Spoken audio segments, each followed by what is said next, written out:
I want to tell you a story about money. To be more specific, I want to tell you where money comes from. The truth of which most people are unaware is that money is created out of thin air. Furthermore, every single pound, dollar, euro, yen, and all the rest is created out of thin air by unelected, unaccountable bankers who meet in total secrecy and profit always from their actions. Let's imagine you want to borrow £200,000 to buy a house. When you go to the bank and ask for that money, the banker doesn't give you existing funds, cash from a drawer, for instance. Instead, he creates that £200,000 out of nowhere, money that previously didn't exist. That money is not backed by anything real, no gold or anything else. It's conjured out of nowhere and exists now only because the banker says it does.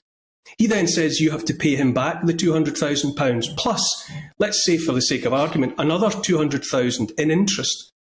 He's allowed to credit your account with money that did not exist until you asked for it, and he pressed digits on a keyboard, and then he charges interest on that previously non-existent sum. Talk about a foolproof way to make money. This is how all money is created in our world, and this is why so many people are made to live crippled by debt.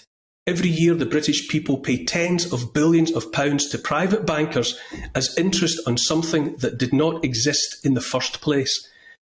How can I be sure? But I suspect that if you or I were to attempt something similar, we'd be thrown in jail before our feet touched the ground. William Paterson, co-founder of the Bank of England in 1694, noted that, quote, "The bank hath benefit of interest on all monies which it creates out of nothing." 1694, that's at least as long as this has been going on. How long we've been submitting to debt created by a handful of rich people to keep everyone else under their control.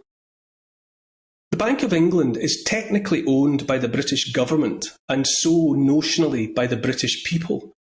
The fact of the matter, however, is that the government does not tell the bank what to do. Like all central banks, the Bank of England is seemingly answerable to an entity called the Bank for International Settlements. The BIS is run by more unelected, unaccountable, secretive people over which we, the British, like all people in the world, have no say and no control. Most people have never even heard of the Bank for International Settlements, but it's housed in a great glass tower in Basel in Switzerland. It is the BIS that oversees the making and flow of well over 95% of the world's money supply, via, to name but a few, the Bank of England, the US Federal Reserve, the People's Bank of China, the Central Bank of the Russian Federation, and the European Central Bank. It also influences a host of other smaller central banks, including in unstable and failed states like Afghanistan and Libya. We need an honest and open conversation about banks, all banks, and about another way of doing things, a way of potentially freeing the people of the world from the yoke of debt placed across their shoulders by secretive, unaccountable, profiteering private bankers. It may or may not offer the solution to our woes, but I believe it's time now to talk about it, and more importantly, to invite more people to understand what banks actually do and how they do it. If you don't trust me, how about Thomas Jefferson, founding father and third president of the United States, who said, "I believe that banking institutions are more dangerous to our liberties than standing armies. If the American people ever allow banks to control the issue of their currency, they will deprive people of all property until their children wake up homeless on the continent their fathers conquered. The issuing power should be taken from the banks and restored to the people to whom it properly belongs." The Federal Reserve in the US was created at Christmas time 1913, when most members were away for the holidays. By means of the Federal Reserve Act, all control over money creation was removed from Congress and given to the Federal Reserve Corporation, a private company controlled by bankers. All this despite Article 1 of the US Constitution, which declares, "Congress shall have the power to coin money and regulate the value thereof." Federal was added to the name to trick the people into thinking they, via Congress, were in control. Not anymore, not since that Christmas of 1913.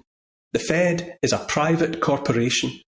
Or what about the words of Henry Ford, who transformed the car industry, who said, "It is well enough that the people of the nation do not understand our banking and monetary system, for if they did, I believe there would be a revolution before tomorrow morning."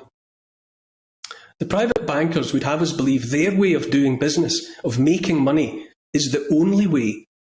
So, here, let me tell you an astonishing bit of forgotten history. So forgotten, you'd be forgiven for thinking some people don't want us to remember. Back in August 1914, with the First World War looming, people feared the future. More and more were converting their banknotes, bits of paper, into gold sovereigns and half-sovereigns, as was their right in those days when Britain was on the so-called gold standard. But by 1914, the Bank of England had already been involved in dodgy dealings, creating money out of nothing. And there were far more banknotes in circulation than there was gold in the vaults to honour them. If everyone tried to get their gold out at once, such a run on the bank would have been catastrophic. At a stroke, Britain would have lost its ability to pay for the upcoming war. The bankers ran for help to the government and to the Chancellor, David Lloyd George. The August bank holiday was extended by 3 days.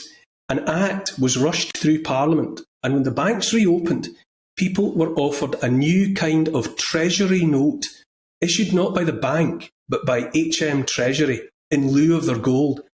Since the first batches bore the signature of Sir John Bradbury, the then permanent secretary to the Treasury, the public nicknamed them Bradbury Pounds. Because each was backed by the wealth of the nation, the familiar strapline about a promise to pay the bearer on demand was unnecessary and therefore absent entirely.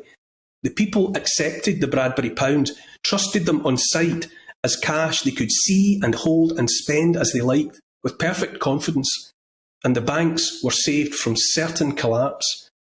It was sovereign money, underwritten by the wealth of the nation, and perhaps most valuable of all, by the creativity and potential of the people of that nation. Unlike the money created out of nowhere by private bankers, it was interest-free and unburdened by debt. Britons were briefly beyond the clutches of private bankers, but their reprieve didn't last long. Having been spared the consequences of creating money out of nothing, those bankers were soon back at the Treasury door, demanding the state stop issuing debt-free money. The war was up and running, and, as is true of all wars, there was a killing to be made, in among all the killing. The war must be run, those bankers said, only on money borrowed from them and repayable with interest, 3.5% interest as it happened. By the end of the First World War, Britain's national debt had ballooned from £600 million in 1914 to £7 billion. In 1914, remember, a pound was worth £122 in today's money. That's inflation for you. This is no longer the world of 1914. Any solution for 2022 must be made by us, for us, in the world of today. Henry Kissinger said, "Who controls the food supply controls the people. Who controls the energy can control whole continents. Who controls money can control the world." Right now, all around us, the people are being nudged ever closer to digital enslavement by secretive, unaccountable bankers. Right now, control of energy by others we do not know is marching us towards the coldest, hungriest winter many can remember.